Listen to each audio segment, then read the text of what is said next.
Hello, my beautiful KK family. I hope y'all are all doing wonderful today.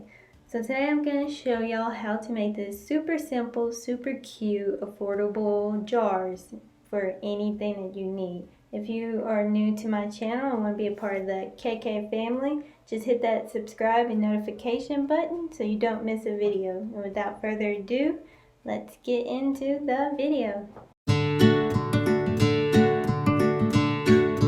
So to create today's look, we are going to need 2 jars from Dollar Tree.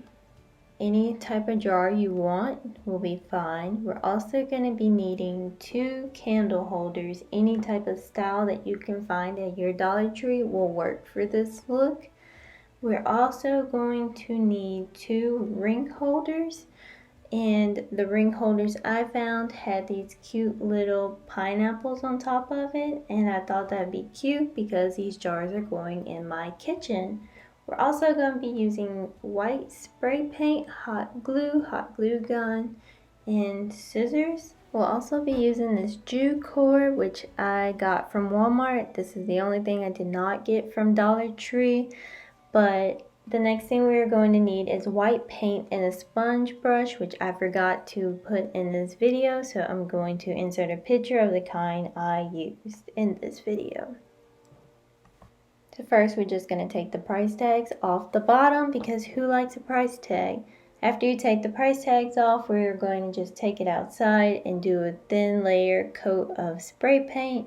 Once you are done with that, we are going to go back inside, and I realized that I did not like the way the spray paint looked, so I'm just going over it with a sponge, and I'm kind of like dotting it and making it look like that matte white color that I want, because as you can see here, that thin coat of white spray paint didn't really do justice.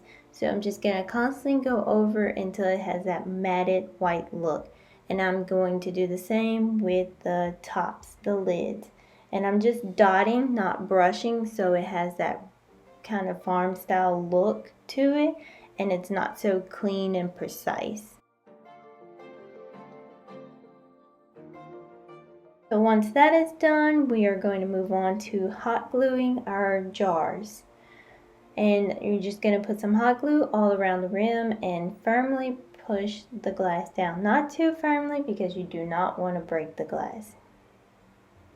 And we're just going to do it to the other jar as well. And you want to make sure you get it as center as possible. Once that is done, we are going to take our yarn, and I decided that I thought it'd be cute to wrap it all around the bottom of it so you can kind of hide the hot glue.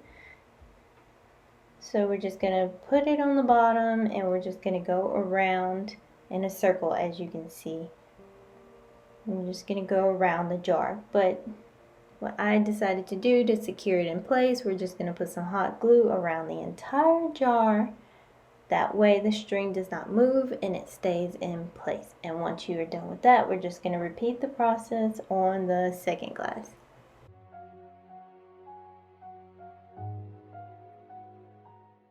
You also want to cut off any excess yarn that's like sticking out so that it has a cleaner look to it.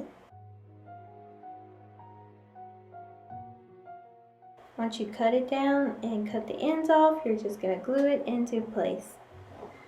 Once that is done, the next thing we are going to do, I thought it'd be cute to add a little bow onto it. So we are just going to tie it into a knot, and then you're just going to tie it like you're tying a shoestring. Or, yeah, shoestring. That's what I meant to say. So once you tie one, we are going to take another one and just do the exact same thing. Tie it in a knot and tie it like you're tying your shoe. And once you do that, we're going to hot glue them together so it looks more defined, 3D-ish. And then once we are done with that, we're just going to take our hot glue and hot glue it to the jar. And I hot glued it to where the string starts, so it kind of hides that. Now we're just going to repeat that process and do it again for the second jar. That concludes this video. If you liked it, please hit that like button and give me a huge like. Also, if you have any kind of DIYs that you would like to see, put in the comments below. And that is it for this video. Love you.